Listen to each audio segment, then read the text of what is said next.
Earthquake और flood आने के बाद जब सरकार नई बिल्डिंग, पुल, रोड बनवाती है तो जीडीपी बढ़ता है। तो कैसे?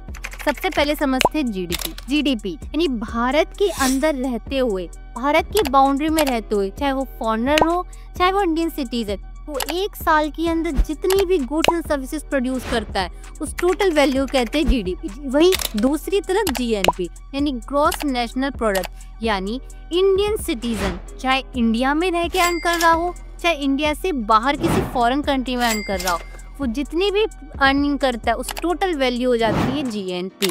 पर हाँ, इंडिया में रहते हुए फॉरेनर को उसकी अर्निंग माइनस कर दी जाती है। तो एक तरफ से जीडीपी लोकेशन बेस्ड और जीएनपी नेशनैलिटी बेस्ड। जीडीपी के मेन कंपोनेंट, पहला कंजप्शन, मतलब जो लोग खाने, कपड़े, पेट्रोल, शॉपिंग, मूवीज में खर्च करते हैं। दूसरा इन्वेस्टमेंट यानी निवेश करना, यानी फैक्ट्री बनाना, मशीन खरीदना, कंस्ट्रक्शन, स्टार्टअप में लगाना। तो होता है नेट एक्सपोर्ट, यानी कितना एक्सपोर्ट हो रहा है और कितना इंपोर्ट हो रहा है, यानी इंडिया से कितना जा रहा है और इंडिया में कितना आ रहा है।